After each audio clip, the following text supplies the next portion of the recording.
Referência pública. Salve, galera, a gente teve um pequeno problema aqui com a conexão, mas a gente está de volta agora, em definitivo, com o professor André Coutrin, aqui da UFPA.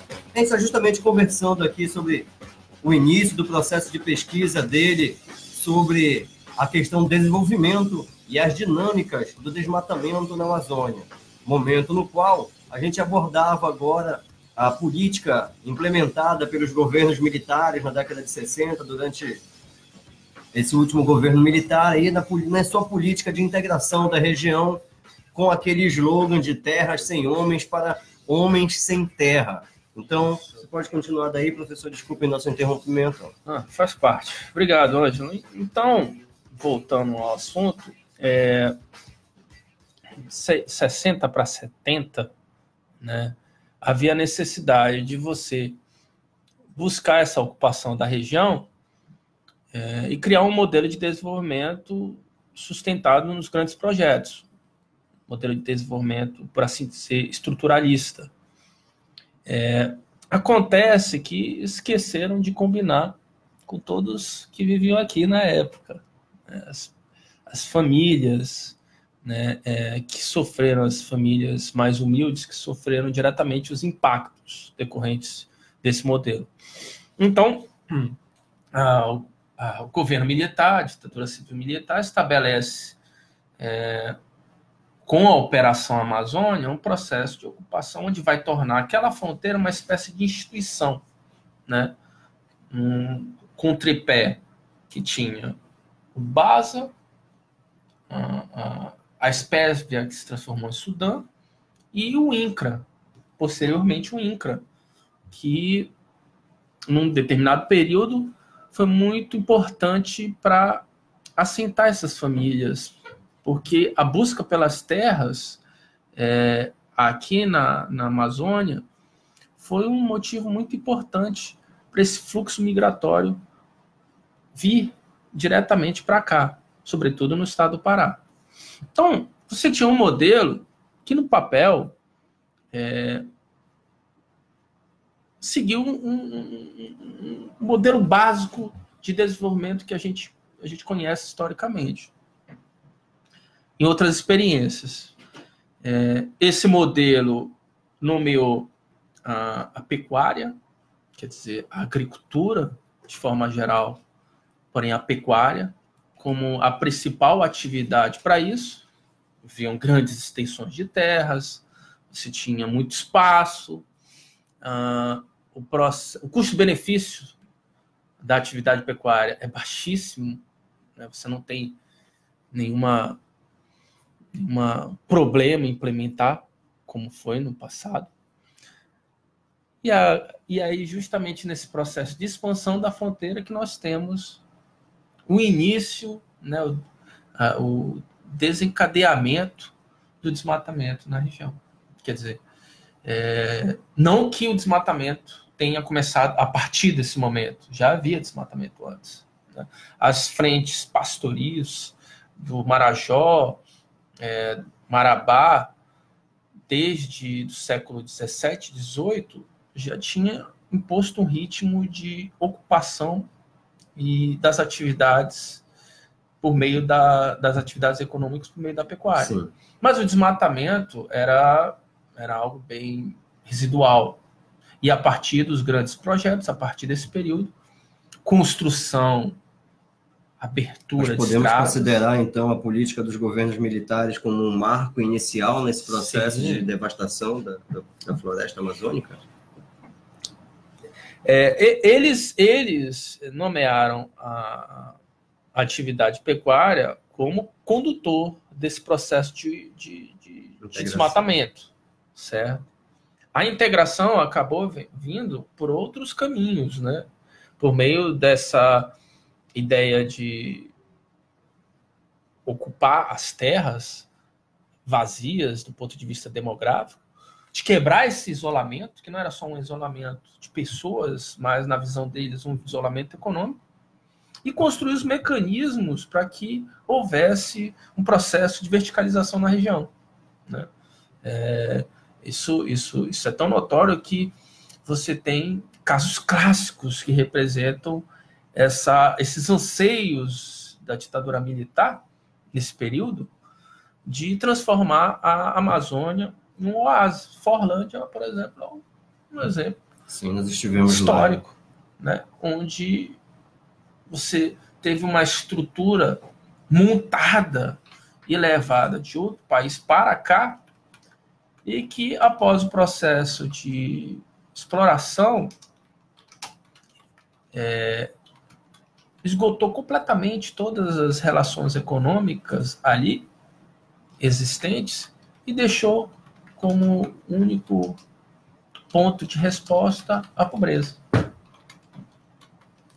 Esse foi o legado. Hoje em dia, Ângelo, nós temos novas dinâmicas de desmatamento, certo? que a gente estava abordando aí no início, né, essa a motivação que te levou a buscar essa linha, né, a fazer esse recorte dentro do processo de pesquisa, justamente identificando a questão do desenvolvimento com esse padrão, com essa dinâmica que leva ao desmatamento, né? Essa é uma pesquisa de doutorado ou no mestrado também tu estavas abordando essa temática? No mestrado eu iniciei com alguns artigos, os artigos simples, para fazer uma correlação de porque o crescimento econômico é visto por alguns como tábua de salvação, certo? Sim. Então, se você pegar as políticas de governo atual, elas todas têm dito que o Brasil vai sair desse processo de recessão, de crise, por meio do crescimento econômico. Mas eles confundem a ideia de crescimento com desenvolvimento. E é isso, esse foi um dos motivos, né, que me levou a aprofundar a discussão. Porque, seja na ditadura militar, seja na nova república, as causas do desmatamento permaneceram as mesmas. A pecuária continuou sendo a principal atividade causadora do desmatamento. E a fronteira, que até então tinha sido esquecida, a fronteira, as fronteiras, as diversas fronteiras. A fronteira de desenvolvimento econômico, isso, que nós estamos falando, né? E não entendam fronteira como limite entre um estado e outro. Não, isso aí já foi ultrapassado. A fronteira representa o locus, né, de conflitos, de transformações sociais, busca pela terra. Então, a fronteira ela se caracteriza também por uma área de limite, né, de avanço e de resistência. Então, a fronteira ela é um espaço, uma zona de conflitos, essencialmente. Com certeza. E aí você tem a seguinte situação. Se você pega, né, a ideia do desenvolvimento econômico como uma espécie de conceito-chave de um movimento dialético em constante transformação, alteração, portanto, um processo histórico, não um processo que acontece da noite para o dia, como alguns acham, você vai ver que dentro dessas transformações, dessas evoluções, dessas metamorfoses, há transformações sociais, econômicas, culturais e institucionais. Sim. E quando nós resolvemos olhar, né, o que cerca tudo isso, que é o capitalismo, nós vamos enxergar naquela proposta de discussão que eu fiz anteriormente, que você não pode pensar em desenvolvimento econômico sem deixar de lado o quê? As pessoas que aqui vivem, as pessoas mais humildes. Certamente. As pessoas, um contingente de pessoas do nosso país extremamente pobre. Então, daí você tem um ponto de partida que me levou para o doutorado a aprofundar meus estudos, que é o quê? Entender que crescimento econômico de um país não significa desenvolvimento econômico. Interessante. O desenvolvimento econômico, ele precisa estar acompanhado de uma redução da desigualdade social, de uma diminuição da pobreza. E agora, já que nós estamos falando tanto em Amazônia, da sustentabilidade ambiental. Você não pode mais fazer uma equação pensando no modelo de crescimento econômico, como está sendo feito, como está em curso, desconsiderando todas essas características de desenvolvimento. Porque você precisa preconizar pela diminuição da desigualdade num país como o nosso, da pobreza, da geração de emprego. Bom, imagine um contingente de pessoas, de trabalhadores na informalidade, de amigos seus, amigos meus, que estão desempregados.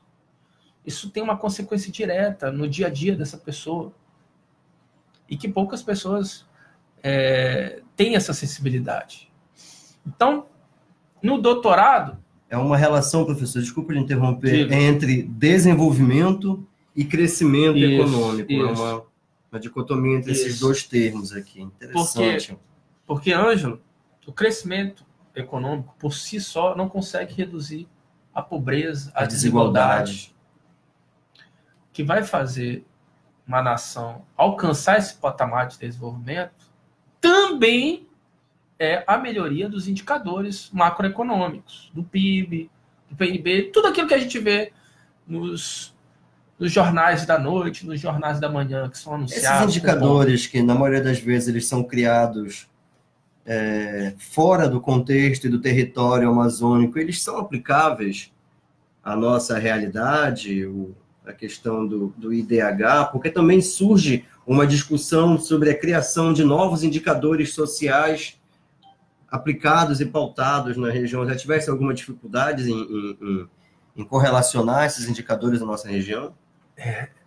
Na verdade, é possível, por meio desses indicadores, Ângelo, você constatar o quanto a nossa região necessita de melhorias econômicas, sociais, estruturais. Por quê? O IDH que você falou, mas eu poderia falar também do índice de Gini, são indicadores, são parâmetros que acabam norteando as atuações, as políticas de governo. Então, se você sabe, se você é detentor da informação, do conhecimento de que o IDH do estado do Pará, por exemplo, é um dos mais baixos, que o IDH dos nossos irmãos do Marajó é um dos mais baixos durante anos, décadas talvez, que aqui na região, aqui na Amazônia, você tem os maiores índices de concentração fundiária que o índice de Gini consegue verificar. Sim. Você tem todos os elementos necessários para comprovar que o modelo em curso precisa ser alterado, que o modelo de desenvolvimento não está privilegiando as pessoas que mais necessitam, quer dizer, as pessoas mais humildes, as pessoas que estão nos rincões desse estado, da Amazônia, o caboclo, o quilombola, o migrante, enfim, o urbano, o rural. Então, você encontra todos os parâmetros para identificar que o desenvolvimento, que a ideia de desenvolvimento precisa ser mais refinada e que a gente precisa prover as condições necessárias, que inclusive constam na Constituição de 88. Nós fizemos o famoso pacto social em busca dessas melhorias, em busca dessas condições necessárias para alcançar o tão propagado desenvolvimento de fato. Então, interessante. Então, na discussão sobre desenvolvimento e dinâmica do desmatamento na Amazônia, é muito interessante iniciar a partir do próprio conceito de desenvolvimento, né? Que tipo de desenvolvimento nós estamos falando? Desenvolvimento de quem, né? Isso. De quem e para quê? Perfeito. Então, é possível traçarmos uma relação, um nexo causal entre esse modelo de desenvolvimento que está sendo imposto para a nossa região e a questão da devastação? Olha só, é algo mais complexo do que se apresenta nesse primeiro momento. Por quê, Ângelo? Como seria? Se você pegar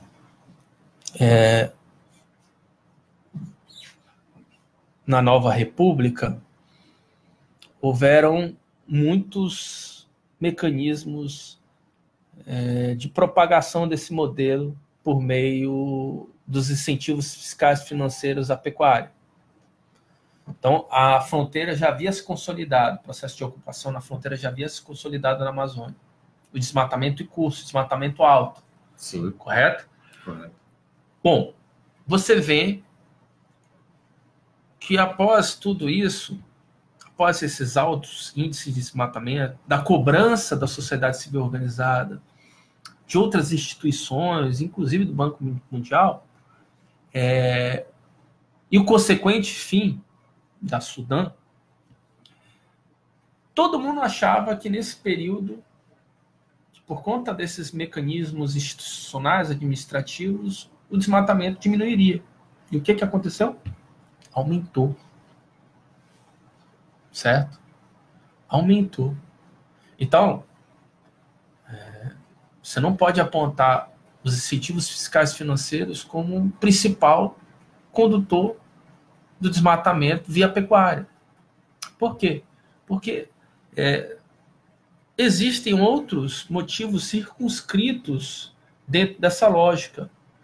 E é uma lógica que já estava sustentada no modelo de ocupação com forte apelo ao setor empresarial, ao mercado. Aí a gente pode pegar a ideia de que a fronteira serviu não só como processo de ocupação, de recebimento, mas também de expansão, que aí entra uma das ideias que eu defendo na minha tese de doutorado, que a fronteira serviu como expansão dessas atividades econômicas, não só no período da ditadura militar, mas também na Nova República.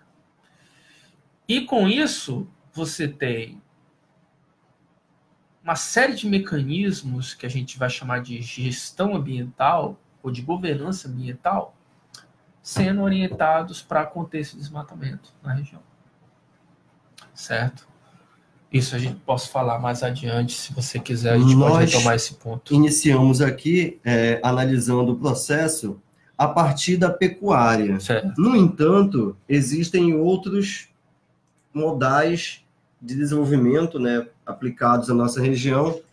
Quais são esses aí que tu podes classificar para a gente, que também são importantes na relação que tem com a questão da floresta e, mais adiante, com as alterações climáticas, né, aumento da temperatura. Agora mesmo nós estamos vivendo em Belém um momento muito atípico, né, um momento no qual nós estávamos aguardando a chegada do verão amazônico após um período de chuva, e os institutos já vêm indicando que esse processo de chuva ele vai se alongar, ele vai até julho, quem sabe até mesmo até agosto, né, momento no qual, em outros tempos, né, em outros momentos, a gente já estava entrando aí dentro do nosso verão amazônico. Então, para além da pecuária, quais são outros modelos de desenvolvimento também que têm interferido bastante? Olha, Ângelo, primeiro que a gente precisa entender a ideia do desmatamento, né? Então, desmatamento é o ato de abater grandes extensões de árvores a fim de aproveitar as terras para você criar a pecuária, para você subsidiar a pecuária. Precisa limpar o terreno, né? Antes de começar. Exatamente. E aí já entra também outros elementos, né? Como a questão também do madeireiro, que ele aproveita desse primeiro momento aí que vai ser feita a limpeza do solo, né? Para poder plantar o boi, vamos assim dizer. E aí também entra uma outra fase e outros elementos também. Né? Isso. E no caso em questão, a derrubada quase sempre é feita das formas mais agressivas existentes nesse tipo de modelo, como, por exemplo, o correntão. Você pega dois vamos dizer assim, tratores juntos, né, ligados por uma corrente, que vão fazendo a derrubada das árvores. Aquilo ali não interessa se há algum tipo de vida animal existente. O que importa é a derrubada, para o animal poder pastar, obviamente, né? A pecuária precisa disso. E precisa porque é uma atividade que nasce por meio dessas extensões territoriais altíssimas. Bom, então, voltando ao seu questionamento, uma das formas da gente compreender esse processo de desmatamento, causa do desmatamento, é a ideia do progresso econômico, certo? Progresso econômico de que sentido? Alguns vão dizer pelo aumento do PIB, do Produto Interno Bruto, das atividades econômicas. Então, essa é uma das causas. Tanto é que quando você faz a relação dos altos níveis de desmatamento na região, você vai ver que isso bate com os momentos onde você teve maior índice de crescimento econômico. Então, quando o PIB estava em alta, mercado funcionando, né, o desmatamento aumentou também. Além disso, você tem problemas em torno da estrutura fundiária concentrada, que aumenta as desigualdades sociais. Quer dizer, o fator terra é importante, talvez um dos elementos mais importantes nessa discussão. A abertura de estradas, né, você tem verdadeiras cidades que foram construídas ao redor, né, dessas estradas que foram abertas, das transamazônicas da vida. Crédito rural, né, o crédito rural, de alguma forma, é responsável pelo desmatamento na região, e outras fontes, como atividades de mineração, madeireiras, como você falou. Na verdade, são causas mesmo, porque dependendo da distribuição do crédito concedido, quase sempre, pelas minhas pesquisas que eu tenho identificado, são para atividades pecuárias, são para atividades, na verdade, do agronegócio, que acabam servindo como um mecanismo de perpetuação do desmatamento na região. Mas a gente consegue combater. E isso nos últimos 12 anos, por assim dizer, a gente tem feito isso. A gente tem utilizado um mecanismo de comando e controle para balancear essas causas. Em relação ainda dentro da questão do agronegócio, mas saindo um pouco da agropecuária, vamos falar da soja. O modelo de plantation, né? A soja, ela também é um fator preponderante para a questão da dinâmica do desmatamento na Amazônia? Soja também. Tem crescido muito no território paraense? Tem. Não só a soja, como o dendê. Soja, dendê, né? Certo? Então, tanto a atividade econômica de produção da soja como a dendecultura são responsáveis, diretos e indiretos, pelo desmatamento. Por quê? Por um motivo nobre, por assim dizer. As terras aqui na Amazônia, e muitas delas no estado do Pará, elas sofrem com um problema institucional muito grande. Porque durante muito tempo ela foi alvo das pessoas que necessitavam ter terra, né? As pessoas mais humildes, pessoas migrantes que vieram para cá. Mas o sentido de terra para essas pessoas foi há muito tempo esquecido pelas próprias leis vigentes no nosso país. Porque a lei de terras, que durante muito tempo o Brasil seguiu, não necessariamente dava o sentido de ocupação e usufruto daquela terra por essas famílias. Porque as pessoas, elas, além de ocupar, além de explorar, elas precisavam ter, vamos dizer assim, uma certa proximidade com quem de fato era dono dessas terras, que no caso era o Estado brasileiro. E aí eu te pergunto, como é que uma pessoa humilde, um migrante, pobre, vai conseguir isso na época da ditadura militar? Poucos. O problema maior dessa falta de institucionalidade, dessa falta de organização, resvala agora no que a gente chama de reforma agrária. Então, a soja, a dendrocultura são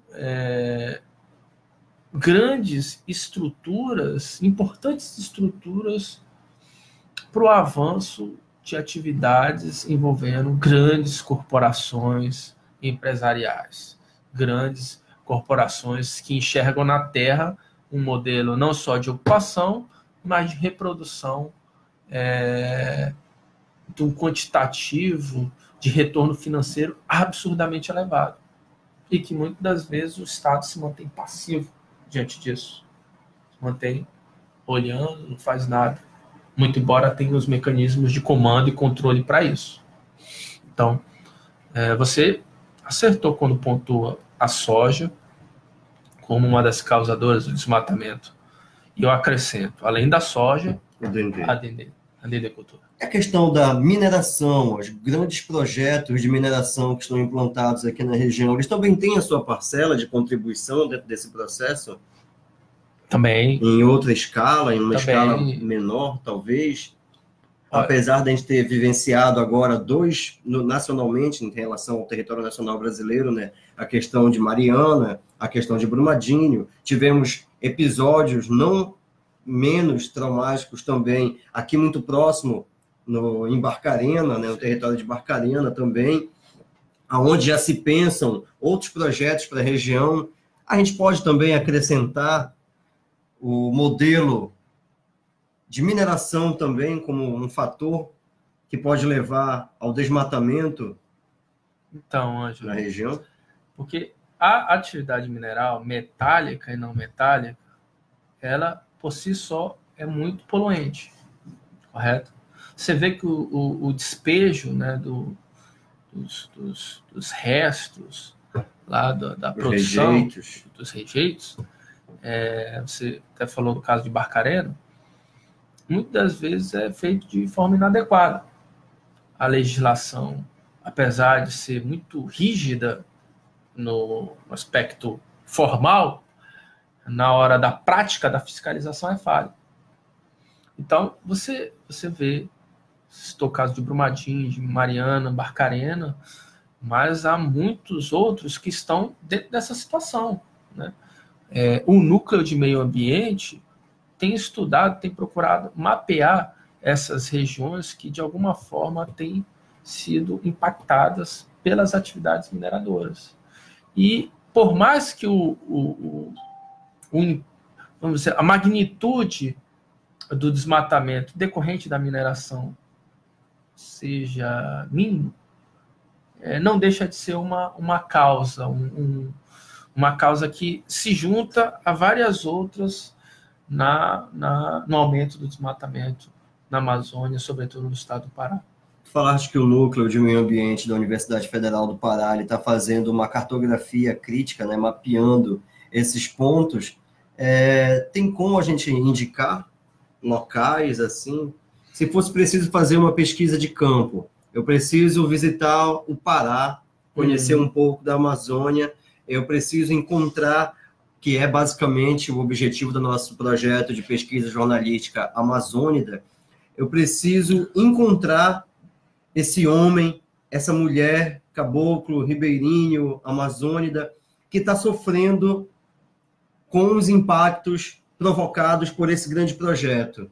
Se eu tivesse que procurar em algum lugar do estado, vamos dizer assim, ligado à mineração, ligado à agropecuária, à soja, ao dendê, quais são os locais dentro dessa cartografia que são indicadores possíveis para a gente encontrar essas histórias? notadamente Barcarena e Marabá, né? Talvez assim os dois grandes polos. É óbvio que você pode também pesquisar algo do tipo... Barcarena e Marabá, nós estamos aí tratando da questão da mineração. Né? Isso. São grandes polos de... Se você for no Baixo Amazonas, em Santarém, você vai encontrar um aumento cada vez mais crescente do desmatamento, certo? E a população de lá tem reclamado muito da questão do calor. Eles dizem, né, que o clima está diferente do que era antes, da infância, do tempo dos pais. Os mais velhos, né, eles costumam dizer que há 30 anos, há 40, 50 anos, eles vêm sentindo um aumento da temperatura e agora chegou uma situação na qual ficou realmente bastante quente lá. E ali em Santarém nós temos a questão da chegada da soja também. Isso, ali, um pouco mais lá abaixo, ali no município de Itaituba, né, foi construído agora o porto de Miritituba, que é um polo para escoamento da soja que vem do Mato Grosso, né? E aí já embarca direto ali, sem a necessidade de chegar até aqui no porto de Vila do Conde também. Isso tem provocado a chegada ali de novos fatores, né, de novos atores, vamos assim dizer, dentro daquele cenário ali que tem mudado substancialmente a correlação ali de forças na região. A gente pode indicar isso? Pode, uma nova dinâmica, né, Ângelo? E eu percebo assim, a floresta, né, muito da floresta contida na Amazônia de forma geral, 60% está aqui no Brasil. E desses 60%, né, eu creio que nós temos um aproximado de 20% da floresta original perdido já. Quer dizer... Irrecuperável? Irrecuperável. Quase que o tamanho de um país, do Chile, por exemplo. Nossa. Então, imagine só. É um quantitativo de toneladas de árvores, né, significativo que foi derrubado e que o gás carbônico foi todo jogado para a atmosfera do planeta. Então, essa repercussão, isso que foi feito no passado, tem um reflexo hoje. Porque as árvores, elas funcionam como uma espécie de guarda-chuva. Elas servem como uma proteção. Quando você quebra essa proteção, se quebra o efeito dinamizador disso, aí você tem um gás carbono, metano, que a pecuária produz muito, sim, jogado todo para a atmosfera e influenciando cada vez mais no aumento do aquecimento global, como você falou. Essa é uma das causas que a gente aponta como influenciadores desse aumento do aquecimento em regiões como Santarém, né? E que, diga-se passagem, há muitas correntes que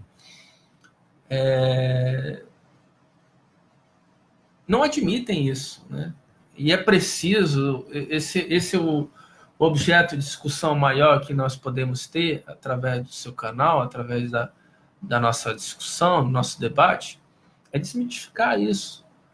Porque não existem hipóteses em torno do aquecimento global, em torno da influência do desmatamento no aquecimento global do planeta.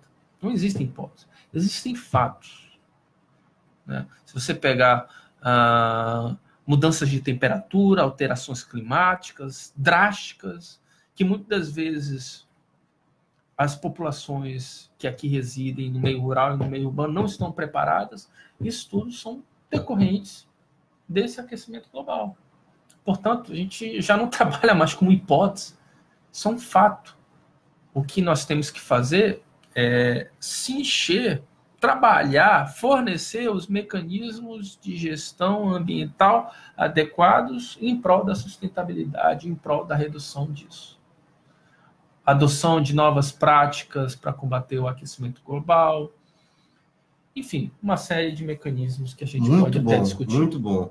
É isso aí, você está acompanhando aqui a primeira etapa do nosso projeto de pesquisa jornalística intitulada Amazônida, que é uma participação, é uma realização da Idade Mídia com o apoio do Fundo Internacional de Jornalismo para a Floresta do Pulitzer Center de Washington. Agradecemos aqui a participação da nossa querida Leila Rosa Palheta, que está ligada na audiência, assim como também o nosso grande camarada ambientalista, um cara que está preocupado aí com as questões, com as causas ecológicas na nossa região amazônica, José Oeiras também está ligado. Um grande abraço para você, companheiro. A gente encerra agora esse nosso primeiro bloco. Vamos sair um pouquinho da questão da terra e do ar, e no próximo bloco a gente vai entrar na questão das águas, vamos falar de hidrovia e também vamos falar de hidrelétrica. E por falar em hidrelétrica, vamos ouvir agora uma produção aqui de Belém do Pará, do nosso camarada Hold,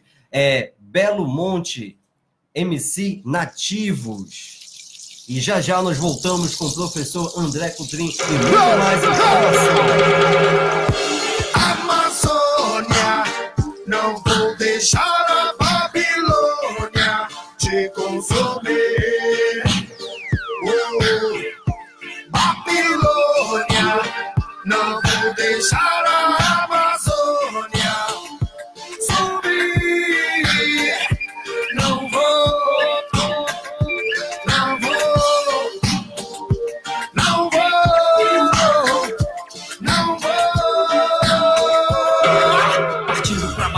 Luta contra o opressor, contra o capitalismo monopolizador que sempre usurpou a nossa matéria-prima, explora, destrói, desmata e extermina indígenas ao longo da história e ninguém viu que estupraram, mataram e roubaram pau-brasil. O índio resistiu ao processo de ocupação de interesses econômicos voltados para a região amazônica, o pulmão do planeta Terra que o governo federal sufoca com hidrelétricas, exploração ilegal de madeira, devastando, desmatando e destruindo a selva inteira. Mais espaço para soja, mais campo para pecuária, fazendas enriquecendo e as tribos estão precárias. Treta latifundiária, FAC versus FUNAI. Não existe progresso quando a floresta cai. O índio se sai pra longe da sua aldeia, sem estudo e formação, migrando pra terra alheia.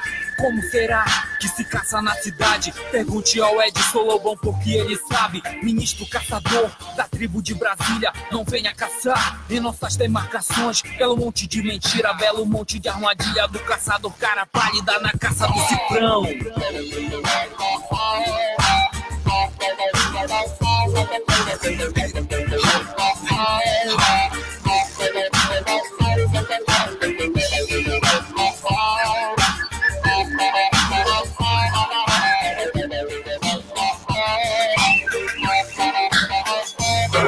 Gabião de Mãe Maria, Tupirava, Ticuã, Alcre, Matissé, Acaranguinã, Amanaié, Mundurucus, Amanagé, Aparaí do Jari, Marauatissé, Uai, Chavante, Baurim, Caripi, Tirió, Tapajós, Apacaí, Maué, Zoé, Tembé, Guadiá, Ixicariana, Colina, Madijá, Ororubá, Tupinambá, Chacriabá, Aremeté, Paquité, Sataré, Maué, Caiapós, eles querem o nosso fim, querem usurpar tudo que tem por aqui. Se depender de mim, não vai ficar assim. Sou semente de zumbi, sou cacique Roani, cacique Megaron, são os meus ancestrais. E o meu som confronta as desigualdades sociais. Façamos rituais pelo bem de nossas terras. Nativo MC, tô aqui pra fazer guerra. Mururé, filho da selva, Irapuru, Muraquitã. Sou Boto Preto, namorado de Cunhã. Sou Juruna, sou Arara, sou Saci, sou Caipora. Destino Marajoara, sobre o sol da nova aurora. O governo ignora a própria nação. 25 mil indígenas só querem o seu chão. Nossa concepção, o governo nem pediu. Somos os primeiros habitantes do Brasil. Cadê o Ministério da Justiça? O Ministro do Meio Ambiente? Cadê o Ministério da Defesa? Nem ligam pra gente, constroem represas, destruindo a natureza e a riqueza da biodiversidade. O Rio Xingu, na verdade, deveria ser patrimônio histórico da humanidade. É isso aí, você acabou de ouvir Belo Monte, hip hop paraense, é o Rap PA no ataque. em defesa da Amazônia, da região e do povo amazônida, o povo da floresta que aqui vive. Então vamos aproveitar já a deixa aqui, o gancho que foi dado pela música amazônida, e vamos falar sobre a questão da hidrografia, vamos assim dizer, né? A questão das hidrovias, os projetos, e a questão também da construção das hidrelétricas, que já foi colocado, né? A construção de Belo Monte, e existem vários outros projetos também de represamento dos rios da Amazônia. Isso também entra dentro do contexto do desenvolvimento e da dinâmica do desmatamento na nossa região? Entra no contexto das estruturas, das formas de enxergar o desenvolvimento nesse país, certo? Então, durante muitos anos, talvez décadas, o modelo em vigor é o modelo por meio de hidrelétricas, correto? A questão toda, viu, Ângelo, é que por trás desses modelos existem pessoas, como você pontuou, né? A música reflete bem isso. Então, se existem hidrelétricas e existem pessoas, existe conflito, porque vai existir resistência, correto? E essa resistência é o locus maior desse modelo de desenvolvimento. Por quê? Porque é um modelo que enxerga as coisas de cima para baixo. O ordenamento das ações não procura escutar o seu lado, o meu lado, ou o lado das pessoas que vão estar afetadas, mas sim o lado de quem tem o poder aquisitivo, o empresariado. Certo? O que é vendido como um benefício, né? E quem se opor contra isso é porque está contra a região, é porque não percebe, não tem entendimento de quanto isso pode ajudar, né? Existe até um discurso ideológico para sustentar também essa ideia, não é só o projeto em si, físico, né? Existe também toda uma dinâmica de construção através dos meios de comunicação hegemônicos também, de que esse modelo de desenvolvimento ele é o modelo certo para a nossa região e não leva em consideração as consequências, né, desse modelo de desenvolvimento. Isso. E o mais trágico é que quando você vai buscar um amparo, você não encontra, porque muitas dessas famílias elas acabam fazendo parte da resistência, mas se tornam minoria diante de um modelo, como você falou, hegemônico. Então, imagine só o quanto houve de mudança na dinâmica econômica, social, cultural de Altamira pós-Belo Monte. Você tem reflexos até os dias de hoje. A população explodiu. Né? Você falou da população. Você deve ter acompanhado também os crescentes números de violência. De violência urbana. Né? Exploração infantil, condições análogas à escravidão, né? Trabalho escravo. O ribeirinho, que já não tem mais como adquirir a sua fonte maior de subsistência. A perda de identidade. Né? Perda de identidade cultural. Quer dizer, você tem um processo de alteração do status quo daquela região que afeta todas as demais ali próximas, que enxergaram nesse modelo uma alternativa para sair do desemprego, uma alternativa para subir de vida, uma alternativa para melhorar. Você não está vendo que é muito próximo do que foi vendido desde a ditadura militar? A ideia de progresso, a ideia de melhoria, de desenvolvimento, chegou? Eu tenho sérias dúvidas se esse modelo foi bem sucedido, por tudo isso que tem acontecido. Acreditamos que não. Inclusive, nós temos uma participação aqui do nosso camarada José Oeiras, que também fala com isso. A gente aproveita com essa participação dele e já faz um contraponto, um nexo, também com essa questão dos governos militares que nós estávamos falando, relacionando com o atual momento que a gente vive agora, né? Porque ele diz assim, o atual governo desmonta todas as políticas ambientais com o fim do Instituto Chico Mendes, o Ministério do Meio Ambiente, o IBAMA, o INCRA, e assume a ação predatória da Amazônia, né? Então, o atual governo agora ele tem uma política completamente nefasta para a nossa região, né? O governo federal ele tem se demonstrado um grande inimigo da região amazônica com essas políticas que vêm sendo colocadas, né?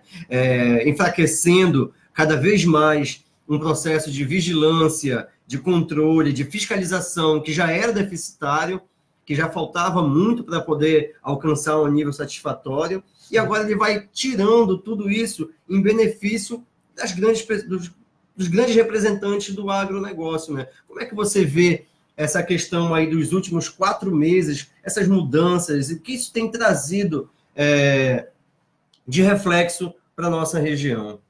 Primeiro, muito oportuno, né, a fala do José Oreiras, certo? Que ele está colocando é uma realidade, né? O que nós temos visto de ações do governo atual contrapõe tudo o que foi conquistado em prol da sustentabilidade nos últimos governos, nos últimos anos, quiçá nas últimas décadas. Porque você, de fato, enxerga um modelo atual que desconsidera tudo que havia sido conquistado e propaga essa visão pró-mercado, né? E é muito interessante porque, olha só, o governo ele defende, por meio dos seus agentes, um modelo neoliberal, ultraliberal. Mas, ao mesmo tempo, ele defende que o Estado tenha que se fazer presente em certas situações. Ora, é totalmente oposto à ideia do que eles estão propagando. Contraditório. Muito contraditório. Começa daí. Agora, a minha preocupação é porque você tem visto um desmonte, como você falou, dessas ações em prol da sustentabilidade, um desmonte das gestões ambientais bem-sucedidas nos últimos anos, um enfraquecimento do elo institucional dessas instituições para com o povo mais humilde, porque nada o IBAMA, o ICMBio, eles serviam como um respaldo, uma espécie de escudo dessas populações, servia de um respaldo para multar, para fiscalizar. Mas quando o governo acena com ações totalmente opostas a isso, inclusive criando uma série de constrangimentos para com as pessoas responsáveis dentro desses órgãos, aí você começa a ver que o problema é mais sério. Porque a preocupação maior não é as pessoas aqui residentes, a Amazônia ou as Amazônias. A preocupação maior é o mercado, é como você falou, as grandes corporações empresariais.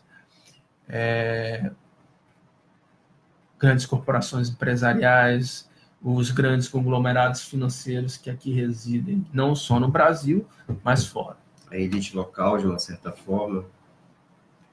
Também, porque você tem um fortalecimento, né, dos grandes latifundiários. Que é uma elite burra, vamos assim dizer, porque é predatória, ela não se reconhece como parte do local, né? A elite daqui pensa que nasceu em Miami, que vai voltar um dia para Miami e quer que tudo isso daqui seja consumido pelo fogo até que se esgote o último megawatt de energia, isso, até que se acabe o último metro cúbico de madeira. Né? Perfeito. Nós estamos sofrendo com essa essa espécie de... Eu não diria nem alienação, sabe, Ângelo? É um entendimento contrário a tudo que a gente tem visto que precisa melhorar, né? Nas questões ambientais, há diversos esforços de gestão buscando a melhoria disso, inclusive atendendo certos pré-requisitos econômicos. Então, você tem a rastreabilidade da cadeia bovina em curso, você consegue mapear o transporte, a distribuição, o abate do animal, a comercialização. Você tem a institucionalização de programas em torno da sustentabilidade, né? Inclusive aqui no Pará, cadastro ambiental rural, municípios verdes, enfim, uma série de mecanismos de fiscalização, de combate, de comando e controle do desmatamento. Sim. Mas aí, se você tem uma orientação que não é só uma orientação econômica, e é aí que é o problema, é uma orientação ideológica que coloca para debaixo do tapete tudo que de bom foi feito. É óbvio que nos governos anteriores houveram uma série de problemas. Isso a gente não pode deixar passar batido. Mas do ponto de vista das iniciativas ambientais, na nova república, nós não podemos deixar de acenar positivamente para essas ações e não aprovar as ações que estão em curso, que inclusive são ações, viu, Ângelo, de desconhecimento, né? O próprio ministro do Meio Ambiente atual, nas suas palavras, na sua fala, é perceptível a falta de conhecimento da região. E isso é problemático, porque, como eu coloquei para você anteriormente, não existe só, eu acho que talvez seja um consenso, não existe uma única Amazônia, mas existem várias Amazônias nesse estado tão grande como o nosso. Então, eu vejo com muita preocupação, eu vejo com muita...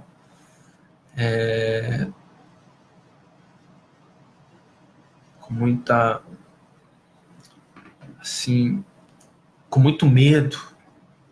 Porém, essas políticas, né? Porque tudo que foi conquistado com tanta dificuldade, com tanta luta, a gente vê se perdendo progressivamente, de forma sistemática, durante os dias, com uma única canetada, as coisas vão acontecendo. Olha, um exemplo, saindo do paralelo da questão ambiental, por exemplo, a questão da infância e adolescência, né, juventude, tanto tempo que as organizações levaram para poder criar um debate dentro da sociedade de que arma e juventude e criança não combinavam, para tirar, por exemplo, os brinquedos que eram feitos de armamentos, né? Isso foi abolido da cultura nacional, né? As empresas pararam de fabricar no território nacional brasileiro por conta dessa política, desse diálogo que havia, e agora, de repente, já foi decretado que a criança ela pode fazer curso de tiro, o jovem pode fazer, sem precisar do aval da justiça, né? Agora foi ontem decretado, né? Todo mundo fazendo a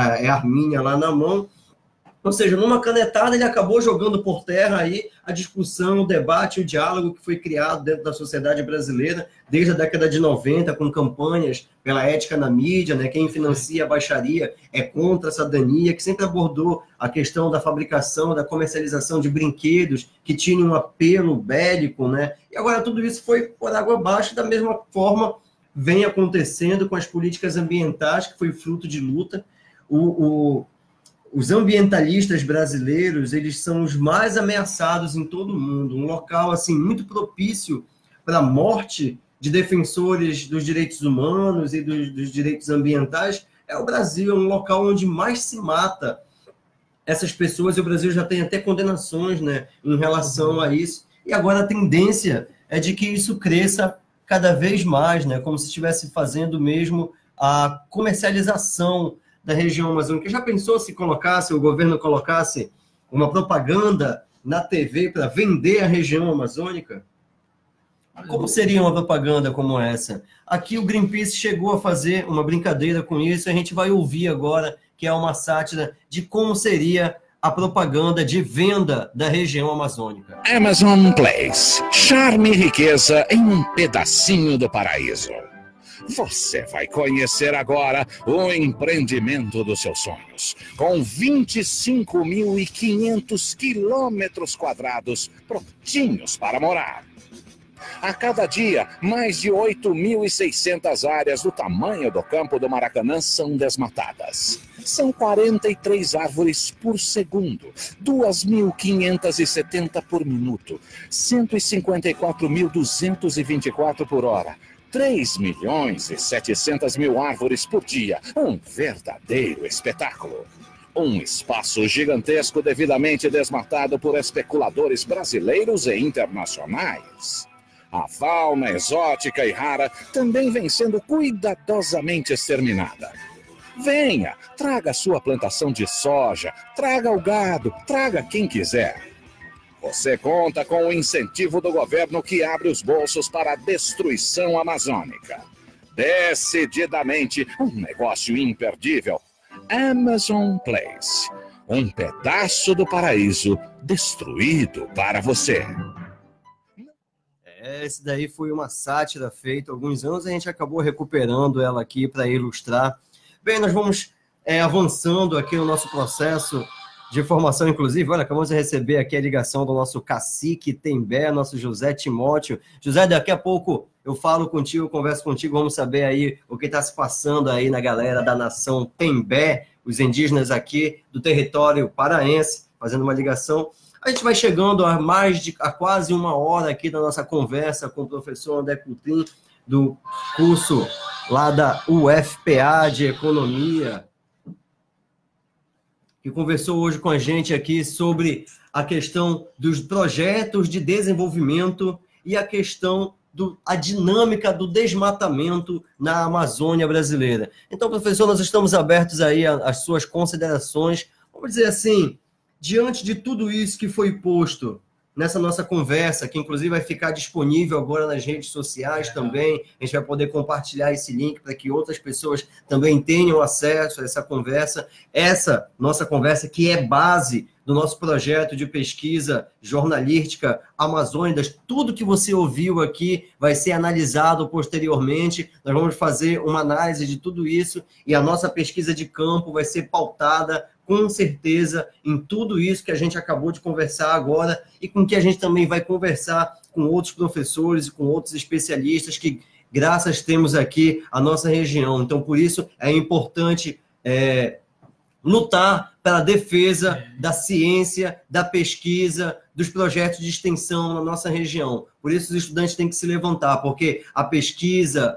os projetos de pesquisa, eles são muito importantes para o desenvolvimento humano da nossa região, e essa nossa conversa de quase uma hora aqui é um reflexo de tudo isso. Então, professor, qual é a mensagem que fica para os paraenses, para os amazônidas de uma forma geral, em relação a essa questão do desenvolvimento e do desmatamento na região amazônica? Olha, primeiro que foi uma satisfação muito grande participar aqui desse... Esse é só um primeiro momento. A gente bate-papo, viu? Que eu considero um bate-papo que sai do academicismo tradicional, certo? E parte para uma reflexão, para um debate de ideias, certo? Então, eu penso o seguinte, para não perder o fio da meada que você colocou anteriormente, que é muito importante, antes de nós partirmos dessa ideia de que tudo pode ser resolvido por meio da utilização de armas, será que não seria melhor resolvermos tudo isso por meio da educação? Hoje, o Brasil é um dos países com maiores índices de desemprego no mundo. Quer dizer, como eu falei no início, seu colega, o meu amigo, que certamente estão desempregados. Então, o governo ele pode se espelhar em certas medidas básicas para buscar frear esse ritmo crescente do desemprego no país. Por exemplo, estimular os gastos públicos e também privados, diminuir esse clima de incerteza tão permanente aqui no nosso país, porque quando você reduz a incerteza, você diminui os riscos, e aí você cria toda uma atmosfera que vai fortalecer os empresários a investir, a incorporar a mão de obra. O governo também pode estimular os senais, ofertando cursos de especialização para qualificar essa mão de obra que está parada. Então, ao invés de deixar ela nesse limbo, traz essa pessoa de volta, oportuniza esse caminho para ela. Então, são medidas cruciais que um Estado que assume e leva adiante o que está na Constituição de 88 deve preconizar. Então, esse é o primeiro caminho, essa é uma resposta que vai ao encontro do que você estava colocando anteriormente. Problemas econômicos que podem ser resolvidos com medidas fáceis.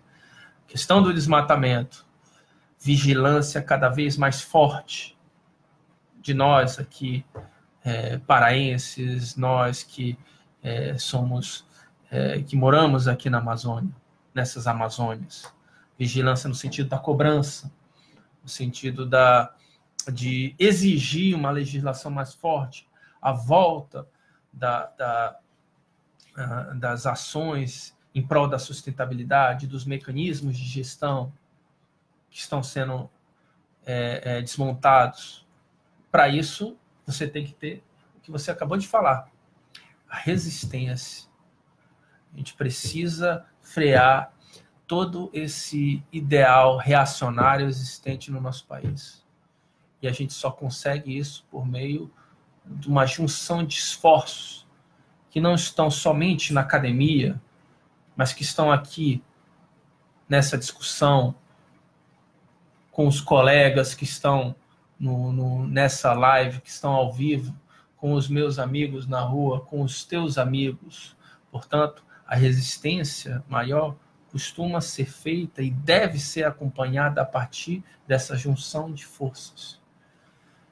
Logo, é imperativo, é imprescindível que essa junção de forças seja eficaz e não só uma resistência, mas uma barreira, um obstáculo para que essas ações tão nefastas, como você falou, sejam desconstruídas, inclusive no imaginário desta elite que você falou, desta elite que você estava comentando.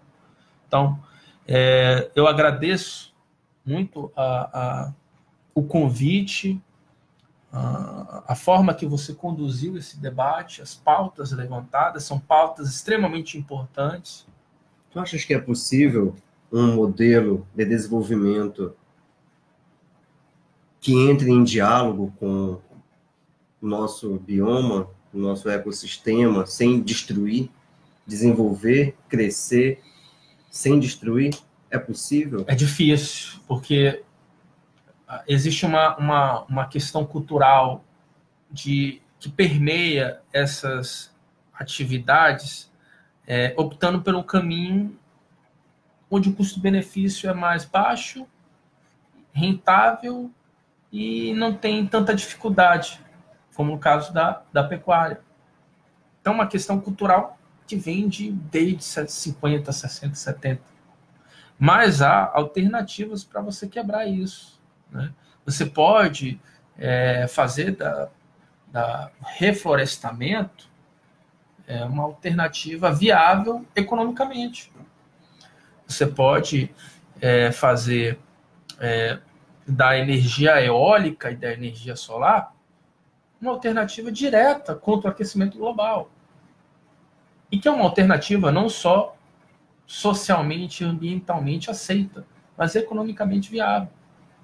Mas para isso você precisa ter esforços que não só estão aqui, eu com você, eu com o seu público, eu com meus amigos, mas de todos que desejam encabeçar essa luta por melhorias e melhor dignidade para os povos aqui da região. Tá? Para finalizar, eu não posso deixar de passar batido.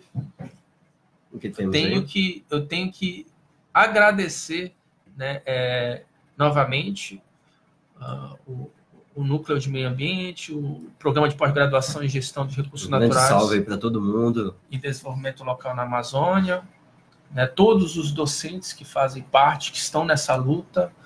Um abraço especial ao nosso amigo Sérgio, professor Sérgio, que infelizmente foi para o céu, faleceu, mas continua nos mandando força, vibração, para nós continuarmos nessa caminhada, nessa luta. Professor Sérgio presente na luta. Com certeza. Dizer que muito desses esforços que eu faço diariamente, de estudo, de pesquisas, de aprimoramento dos conhecimentos, se deve à minha filha Helena, que eu amo muito, que ela certamente vai entender, né, alguns momentos de ausência do pai, esses sacrifícios necessários. E é isso. Muito obrigado. Um salve para meus amigos da Força Jovens. Vamos seguir na luta, Ângelo. Vamos seguir na luta. É isso aí. Esse foi o nosso programa Interferência Pública. Hoje com o professor André Coutrin, da UFPA. Um programa para discutir a questão do desenvolvimento e desmatamento na Amazônia. É isso aí, nós voltamos na próxima semana com mais uma pessoa aqui, um especialista e convidado para conversar com a gente no nosso projeto de pesquisa em defesa da Amazônia. Não vou deixar